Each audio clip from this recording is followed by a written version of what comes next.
Hello and welcome to Just My Thoughts. I'm your host Khaleel Ward, and this is the Spider-Man Far From Home spoiler discussion. Again, I have a non-spoiler review up. Check that out. This this movie is awesome, honestly, and I want to just talk about a lot of stuff because it's fun to talk about it. Mysterio, yes, he's the villain.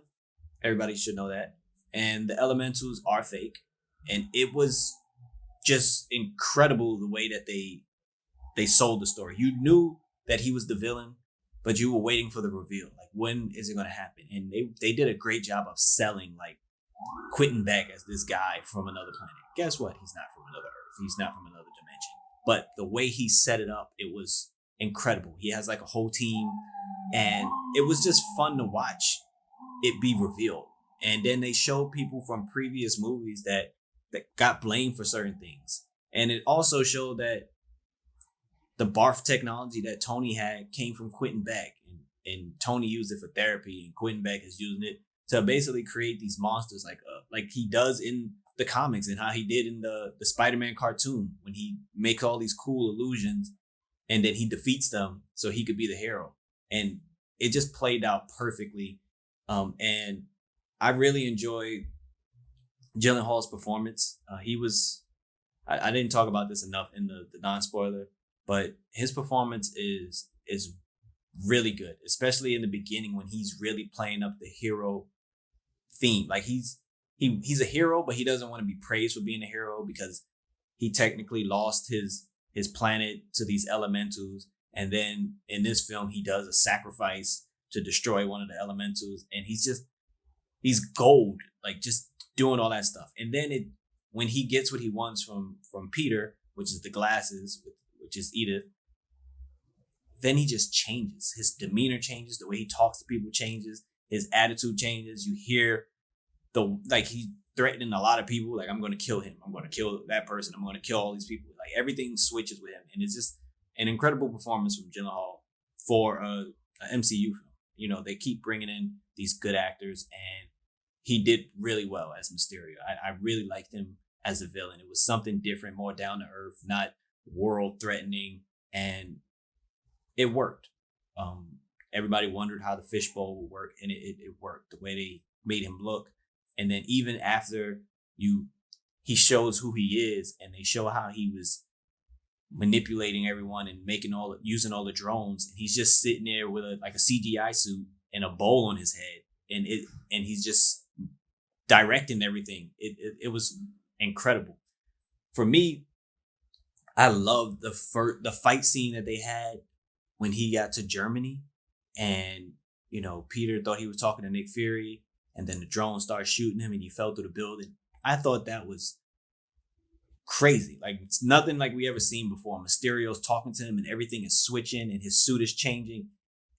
That was awesome. That the way they used Mysterio's abilities, it was really well done. And the audience that I was with really was enjoying it. Every time something happened and switch, you heard like, oh wow, and stuff like that. So it was different, like how when Doctor Strange was doing all the quantum realm stuff, and it was a different visual effect for Marvel, and folding the buildings over and stuff like that. So him fighting Mysterio that first time when everything was just constantly switching, and him talking about Tony dying, and he couldn't live up to the hype. I thought it was just well done. And the Iron Man suit coming out, and you can see it was like Scarecrow and Batman, like how he plays on your fears and everything like that. It felt like that was what Quentin Beck was doing to Spider-Man, and he knew so much about him, and he was just throwing all this stuff at you. You can see Spider-Man scared, and then all of a sudden, boom, he hits the car, and then boom, oh, Nick Fury comes and shoots him. But that can't happen because Spider-Man is the hero, not Nick Fury. And then he just he just switches again, and he's like, sorry about this. And then he gets hit by a train. It's like, that is one hell of a sequence. Like, the way they did that fight scene was really good. And then even the last fight scene when he brung out the even bigger elemental, the way that he staged the whole thing was really, really well done. That he had all his people that worked, with him, just doing different things to set it up. And it was a lot of fun to watch. And then watching Spider-Man figure out that he needs to get within the illusion to, to fight him. And then even his them making fun of his spider senses or whatever. Like we seen it happen in Endgame and Infinity War when he was on the bus and the hairs rose up on him, but I guess he hasn't mastered it yet, so it's not always there.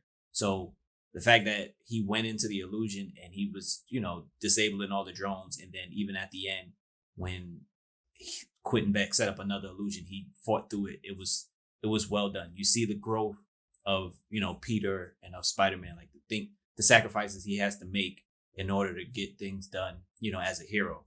And of course, his relationship with MJ was cool as well, after the battle. And the end credit scenes.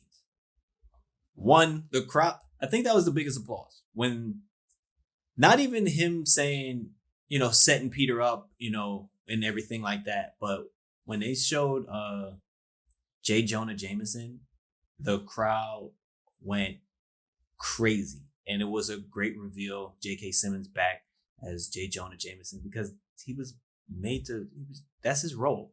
And the fact that Quentin Beck set this all up, and you saw his friend downloading everything, it's a game changer. It's like, and he reveals Peter's identity, right?